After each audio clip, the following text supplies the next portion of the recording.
Raham needed a change. The city felt suffocating, the noise unbearable. When she found the old Victorian house nestled in the quiet countryside, she was captivated. Sunlight streamed through the stained glass windows, painting the dusty rooms with vibrant hues. One room, however, remained shrouded in an unsettling gloom. It was a bedroom with dark floral wallpaper and heavy velvet curtains. Dominating one wall was an enormous wardrobe with frosted glass doors. The realtor, sensing her unease, chuckled, "Just an old piece. Adds character, don't you think?" That night, lying in bed, Raham couldn't shake the feeling of being watched. The wardrobe seemed to loom in the darkness, its frosted glass panels like vacant eyes. She told herself it was just the strangeness of a new place, but deep down, a shiver of apprehension ran down her spine. Sleep came in fitful bursts. A noise, soft and indistinct, woke Raham. It seemed to be coming from the wardrobe. She sat up, listening intently. There it was again, a whisper, barely audible. The next day she tried to dismiss it as a figment of her imagination, yet she couldn't bring herself to go near the wardrobe. Every time she looked at it, she imagined seeing a fleeting movement behind the frosted glass, a shadow shifting just beyond perception. The whispers continued each night, growing steadily clearer. They seemed mournful, filled with a deep, unyielding sadness.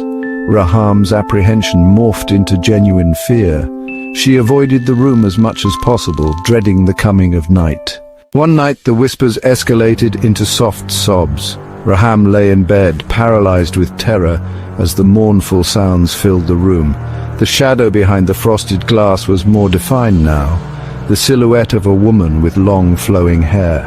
Desperate for escape, Raham decided to spend the night on the living room sofa. But as she tried to fall asleep, a cold spot settled over her. Looking up, she saw the ghostly figure of the woman standing at the foot of the sofa, her sorrowful eyes fixed on Raham. The ghostly figure glided closer, her form becoming more solid with each passing moment. Raham scrambled back, her heart pounding in her chest. The woman reached out a hand, her touch sending an icy chill through Raham's bones. Terrified, Raham fled back to her bedroom, the only escape she could think of. She slammed the door shut and fumbled for the lock, but it was jammed. The ghostly woman's sobs echoed through the house, each one a gut-wrenching plea for something Raham couldn't understand. She was trapped. The ghostly figure pressed against the bedroom door, the wood creaking under its spectral weight. Raham huddled in the corner, her eyes darting around the room for any possible escape. The frosted glass panels of the wardrobe seemed to pulsate with the ghostly energy emanating from the woman. The room grew colder, the air thick with despair. Raham realized the wardrobe was the source, the anchor to this world for the tormented spirit. Section 5. Seeking Answers. As dawn broke, the ghostly figure receded, fading back into the shadows. Exhausted and terrified, Raham knew she couldn't stay in the house another night. She needed answers, a way to appease the spirit and escape its wrath. She sought out the oldest resident of the village, a woman named Mrs. Hawthorne, who lived at the edge of the woods. With trembling hands, Raham recounted the terrifying events of the past few nights. Mrs. Hawthorne listened patiently, her eyes filled with a knowing sadness. The house, Mrs. Hawthorne sighed, it holds a tragic past. A young woman, heartbroken and betrayed, took her own life within those walls. Raham's blood ran cold. The ghostly sobs, the sorrowful eyes. It all made sense now. Section 6. A Tragic Tale. Mrs. Hawthorne revealed the story of Eliza, a beautiful young woman who had lived in the house generations ago. Eliza had fallen deeply in love with a charming but deceitful man who promised her the world but ultimately abandoned her, leaving her with nothing but a broken heart and a secret shame.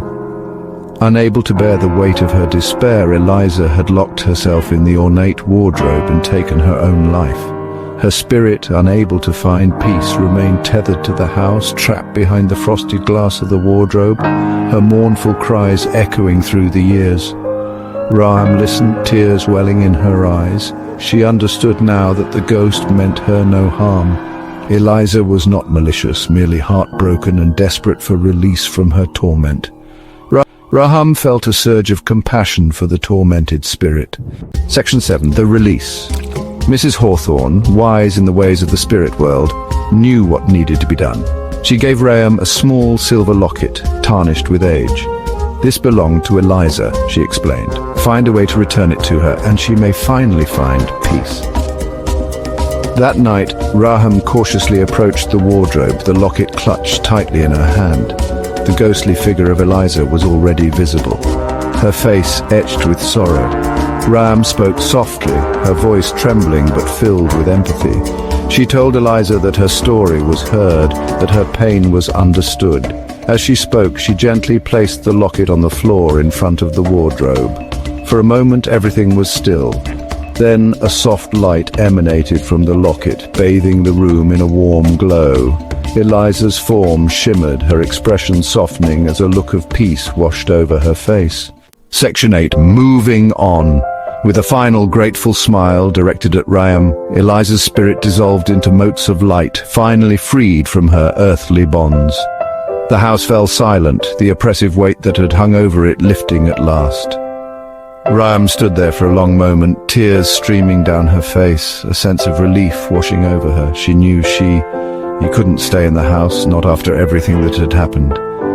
But she also knew that she had played a part in releasing a tormented soul, and that brought a sense of peace to her own heart. She packed her belongings and moved out the next day, taking with her the memory of Eliza's tragic tale and the importance of finding peace, even in the face of despair. Section 9. The Lingering Presence. Raham found a new home, a bright and cheerful cottage far from the shadows of the old Victorian house. Life moved on, but the memory of her encounter with Eliza stayed with her.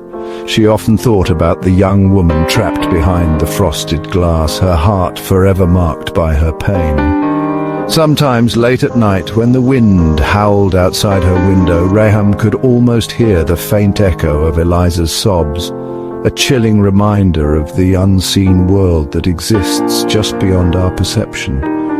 And in those moments, she couldn't help but wonder if Eliza's presence, though no longer trapped, still lingered in the world, a testament to the enduring power of love, loss, and the haunting echoes of our past.